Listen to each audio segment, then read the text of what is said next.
And the Golden Globe goes to Fernanda Torres. I'm still here. O Globo de Ouro de Fernanda Torres foi a cereja no bolo de um trabalho incrível, não só dela, mas de Walter Salles sobre a obra que retrata um período nefasto da nossa história, mas com mecanismos que a fizeram penetrar nas mais diversas camadas da nossa sociedade. Como isso é possível? Entenda porque Ainda Estou Aqui é um fenômeno muito além de uma indicação ao Oscar. And this is like a proof that art can endure through life. E aí galera, sejam muito bem-vindos a este analisador, finalmente falando deste filme histórico para nós brasileiros, que é Ainda Estou Aqui, que teve essa trajetória incrível vamos dizer assim, na temporada de premiações do cinema internacional. O filme recebeu indicação a Melhor Filme Internacional, Melhor Atriz e a Melhor Filme Geral. Ou seja, é um marco muito grande para o cinema nacional, depois de tanto tempo, ter uma obra que tem tanta relevância e que é vista e valorizada no circuito internacional de premiações. E muito disso passa pela excelente execução do Walter Salles em construir os cenários pra gente em Ainda Estou Aqui.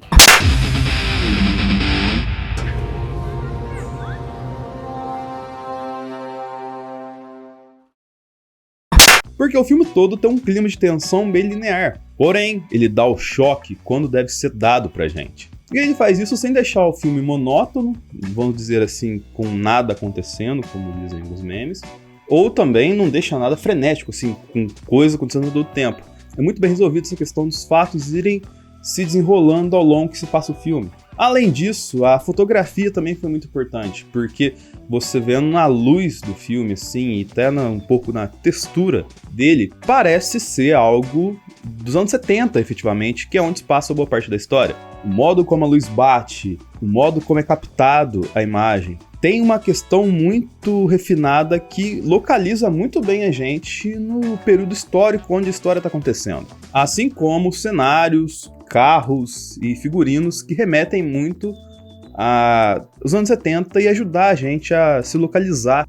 Foi tudo um trabalho muito bem executado e que não soa assim falso, não parece que tem muito, vamos colocar assim, VFX colocado ali. Sendo que alguma coisa tem que fazer uma coisinha de pós, mas é mínimo. Foi tudo muito natural a aplicação. Outro fator também que ajuda a gente a entender o tempo passar no filme é o elenco infantil. A gente tem um vasto elenco infantil ali, mas o Walter tem um mérito muito grande de fazer com que essas crianças tenham as emoções delas muito bem representadas em tela, sem parecer que elas fogem da idade delas perante o ocorrido. Tem várias idades ali, e elas reagem de uma forma muito sincera e muito honesta e muito autêntica para com as dores que elas estão vivendo, principalmente dores por conta da temática do filme, obviamente.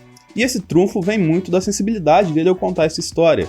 Não tem nenhum deles, e até do elenco principal, com uma carga dramática além da conta perante o que a cena demonstra, o que a cena pede. Até porque eu acho que o fugir da tensão, o fazer uma coisa mais tensa ou mais enérgica, não seria bem aceito no contexto de ditadura, né, gente? E o Selton Mello, interpretando o Rubens Paiva, traz um personagem muito gostável e, ao mesmo tempo, não tira o valor e o peso histórico da figura real que ele está interpretando, que é um político com convicções sólidas perante um país totalmente deturpado. E essa figura é muito validada justamente pela jornada da Eunice Paiva, que foi interpretada pela Fernanda Torres e que validou toda essa jornada dele e também toda a barbárie que a ditadura fez nesse momento assim da história.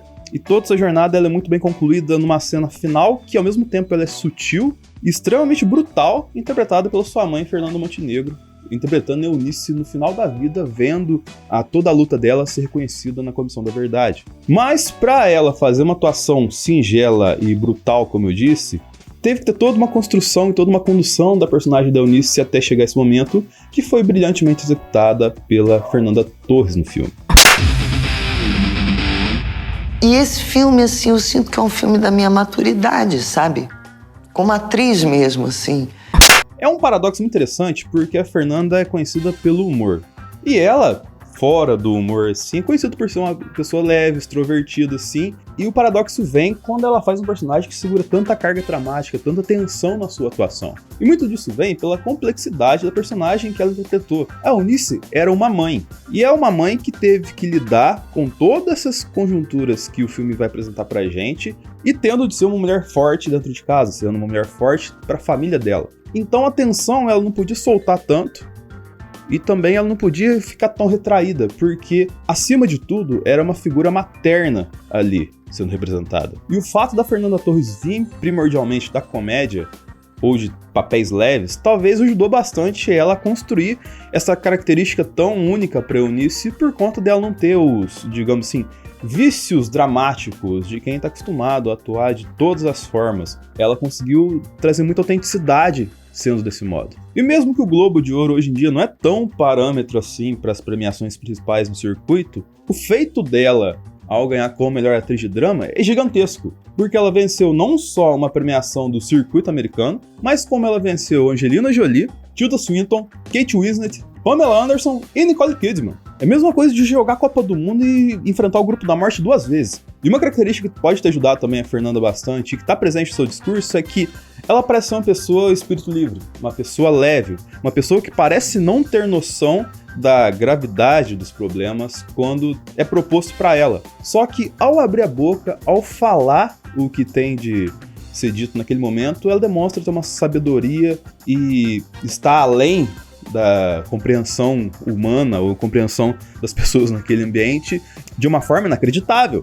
E esse perfil tão único, tão distinto dela, é um trunfo gigantesco para elevar a projeção não só dela, mas também de Ainda Estou Aqui nesse circuito de premiações que vai culminar no Oscar. E o desaparecimento dele faz com que ela tenha que assumir o protagonismo e ser pai e mãe dessa família. Essa leveza da Fernanda Torres, aliada à cultura de memes brasileira, assim, deu uma projeção além da conta que talvez, se Ainda Estou Aqui não tivesse a figura dela, não teria. Mas, felizmente, essa projeção teve, porque Ainda Estou Aqui conta a história de uma voz silenciada, que trouxe um impacto não só social, mas também familiar. Traz toda a dor de uma família que perdeu o seu alicerce do dia pra noite. Inicialmente mostra o trauma dessa figura que sustentava, representava ela para a sociedade, e que vai ter que lidar com essa falta de referência de um homem, de um pai, nesse núcleo, nesse contexto todo. E, infelizmente, essa falta acontece nos mais diversos núcleos familiares no Brasil.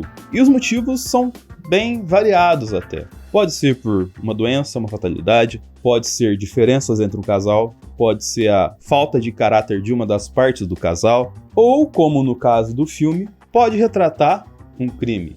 E essa é a maior mensagem que Ainda Estou Aqui traz pra gente refletir, que é sobre os crimes da ditadura.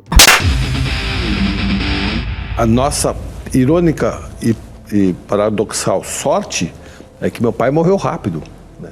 Mas aqui em São Paulo não. Aqui em São Paulo o Brilhante Ustra torturava mães com bebês. É um período que, a cada vez que o tempo passa, fica mais claro que as pessoas não têm tanta noção do que aconteceu, ou elas vão perdendo a noção do que aconteceu. Para as crianças da época, e até para as pessoas mais afastadas das principais capitais ou regiões onde o regime atuou, a ditadura militar é totalmente manipulada por eles, através de mídia impressa, de rádio e da TV que começava a chegar nessa época no Brasil. E um dos principais ministérios em qualquer tipo de ditadura ou de regime opressor é o da propaganda. E vamos dizendo, nas linguagens mais atuais, é o ministério que cuida da imagem desse regime. E através dessa manipulação eles mascaram não só essa miséria, por exemplo, dessa população que eu citei que não tinha tanta noção do que era ditadura, mas também toda a barbárie que eles faziam para manter o poder deles. O filme relata a história do Rubens Paiva, um político que, mesmo depois de deposto por ser contra esse regime, defendia e lutava por suas ideias, fazia ponte entre pessoas que não queriam fazer um mal, só queriam viver e ter contato com aqueles que amam de verdade. O Rubens só estava lutando pelas pessoas que tinham os mesmos ideais que ele. O filme mostra as consequências de quando a democracia não é devidamente respeitada, de como um regime opressor limita e impõe suas ideias apenas por seu próprio bem, através de um discurso falso falando que está fazendo pelo bem comum e criando contextos inimigos que efetivamente não existem. Ou o que é melhor, existem sim. Só que existem para os que vamos chamar agora para vocês ao longo do vídeo de amigos dessa ditadura. E o modus operandi para isso é criar cenários que não existem, criar uma chuva de informação para confundir essas classes mais favorecidas que não têm acesso à informação e deixar tudo ainda mais confuso, mais incerto. E quando essa confusão de informação acontece a cada vez mais na nossa sociedade, com as pessoas ainda mais confusas, é um sinal de que um terreno fértil para esse tipo de regime está sendo construído novamente.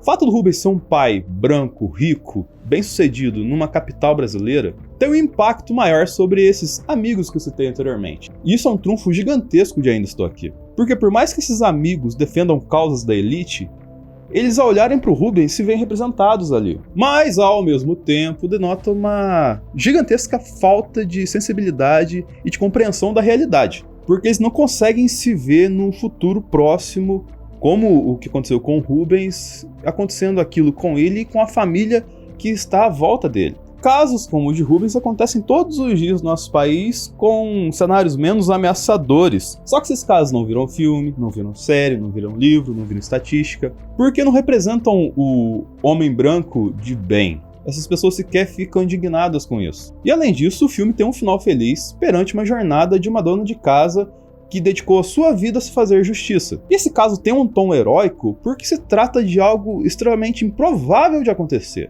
Ainda mais se você é uma mulher como Eunice, só que de classes mais baixas, bem mais baixas da sociedade do que ela era. Porque apesar de ser dona de casa, ela também era uma pessoa com ensino superior e que teve a oportunidade de cursar mais vezes outros cursos, principalmente direito. E ainda nesses amigos tem uma segunda camada, que é uma galera que mesmo depois de anos de governo de esquerda e de direita, assumindo que sim, a ditadura matou, torturou e traumatizou várias pessoas ao longo desses anos, eles se negam a acreditar. Isso acontece porque agora aquela população que está mais afastada, teoricamente teria menos informação, agora tem muita informação. Tem tanta informação que ela perdeu a capacidade de discernir a realidade dos fatos. O jovem atual, ele não compra uma caneca, ele não mete um boné escrito cultura e nem bota mais de R$10 no superchat se ele não souber o posicionamento político dos formadores de opinião que ele está assistindo, enquanto xinga as pessoas na internet. O vácuo que o conspiracionismo ocupa na cabeça das pessoas atualmente é um mal silencioso, mas ele é muito letal para nós como sociedade. Essas pessoas só são estimuladas a reclamar, a se sentir desfavorecidas, e fazem volume a narrativas, mas que em boa parte das vezes se tratam de narrativas que não são reais, que não são problemas de verdade. Obras como Ainda Estou Aqui têm um mérito gigantesco de penetrar nessas sociedades, nessas pessoas e gerar debates, gerar reflexões enquanto elas veem o filme, pelo menos. Mas por mais que ela dedique essas 2 horas vendo Ainda Estou Aqui, refletindo sinceramente sobre aquelas questões, quando ela sai do cinema ou quando ela desliga a TV, ela pega o celular e tem 50 a 60 informações ali que bagunçam novamente a cabeça dela perante aquelas reflexões que ela teve, uma vez que ela foi exposta à arte, exposta ao cinema como reflexão. Como se deixando aquele cenário que talvez tenha dado uma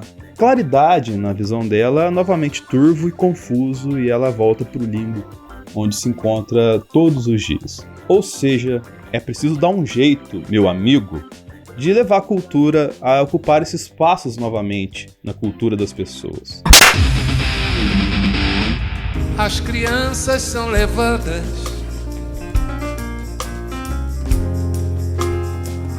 pela mão de gente grande. Também é preciso dar um jeito de você curtir, compartilhar, favoritar, se inscrever no analisador. Comenta aqui embaixo o que você achou da atuação do Fernanda Torres, o que você achou de Ainda Estou Aqui, se você discorda de, tá falando de muita política, tal assim. Comenta com a gente aqui embaixo, eu quero ouvir o que você tem a dizer sobre Ainda Estou Aqui também, eu não quero só dizer pra você. Em muitas reflexões políticas se fala sobre o voltar às bases. E Ainda Estou Aqui consegue fazer isso, consegue chegar na base e consegue propor discussões até pra quem não é da base. Para todos os espectros políticos, Ainda Estou Aqui gerou essa reflexão. E isso é um trunfo gigantesco, porque chegou em pessoas que não captaram a mensagem e que gostaram do filme, sendo o filme totalmente contra várias coisas que elas defendem. E esse é um dos caminhos, usar a arte para falar principalmente com jovens e crianças de como que esse período nefasto que a gente viveu não pode acontecer novamente. Porque existiu muita dor física e emocional a quem passou e viveu isso. Ainda Estou Aqui estimula a arte como uma forma de educação, e esse é um mérito gigantesco do filme e que eu tenho certeza que se fosse algo de conhecimento de boa parte do colegiado do Oscar, o filme seria mais valorizado. And the Oscar goes to Gwyneth Paltrow. Brevemente falando sobre os filmes da edição do próximo Oscar, Emília Pérez é um filme que tem gerado bastante discussão por ser o filme de um diretor não mexicano que retrata o México com um cast hollywoodiano produzido por uma produtora francesa, e que mexicanos mesmo no filme tem pouquíssimos. Os papéis de destaque são feitos por americanos e espanhóis, ou americanas e espanholas. Além de toda uma discussão sobre a causa LGBT retratada na figura de um hétero, que eu não vou entrar muito em detalhes aqui por não ter tanto lugar de fala, mas que eu concordo com vocês. Porém, deve-se analisar o quanto essa discussão está apenas no nosso meio de internet brasileiro, ou essa discussão está de fato chegando ao colegiado das premiações, principalmente o colegiado do Oscar. Mas na minha visão, sim, Ainda Estou Aqui é um filme muito melhor do que Emília Pérez. No Oscar de melhor atriz, apesar de ter derrotado essas mulheres incríveis que eu citei anteriormente, vejo algumas narrativas que somam a dificuldade dessa disputa que ela vai ter por esse prêmio. Começando por Cynthia Erivo, candidata Cynthia, lá de Wicked, que tem todo um boom muito grande no meio por ter feito um papel de Broadway e tudo mais, de uma peça que fez sucesso num filme que virou um blockbuster e tal, assim. Então é uma narrativa, até certo ponto, forte. Tem a Carla Sofia Gascon, de Emília Pérez, que traria a narrativa do Oscar premiar pela primeira vez uma mulher trans como o prêmio de melhor atriz. Só que além dessa discussão, eu vendo a Emília Pérez, eu fico com dúvida se ela é a atriz principal da história ou se não é a Zoe Saldana. O que me parece é que teve uma correção de rota para ficar mais fácil de uma ganhar e a outra ir para um outro caminho, assim. Porque a narrativa de Emília Pérez, em muitos momentos, parece que a principal do filme é a Zoe Saldana. Temos a Mickey Madison, por Anora, que na temporada de premiações vem ganhando muita força nessa reta final e que de fato fez um papel muito interessante no filme.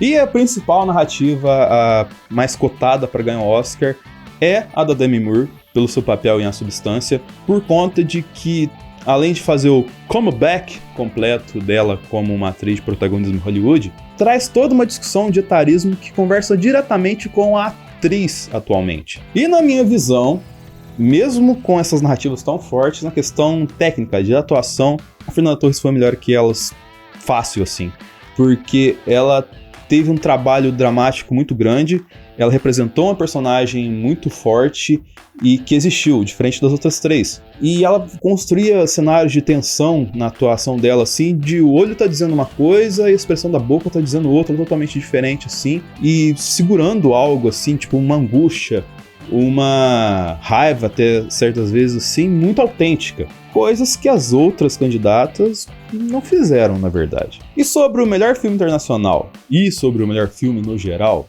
tem novamente aquela narrativa que eu citei do Emília Pérez para entrar na polêmica, mas entram alguns candidatos novos, como Flow, que é uma animação muito bonitinha de um gato da Letônia, que tá ganhando prêmios além de ser uma animação, mas que parece As Aventuras de Pi, esteticamente, assim, eu não vi ainda. Tem a galera do BAFTA, que pelo fato de vir da indústria britânica, tem um certo respaldo para ter uma visão assim forte das pessoas da academia na hora de votar para escolher o filme internacional. Porém, sobre o BAFTA, Ainda Estou Aqui ganha mais força por também ter sido indicado. E sobre o melhor filme, efetivamente, cara, eu acho muito difícil acontecer, porque a gente tem Conclave, a gente tem Brutalista, a gente tem Anora entrando na jogada também, que são filmes que no circuito de premiação foram muito mais, vamos dizer assim, valorizados que Ainda Estou Aqui. Mas através do burburinho gerado pelo filme, como já citei anteriormente, pode ser que aqui ocorra o efeito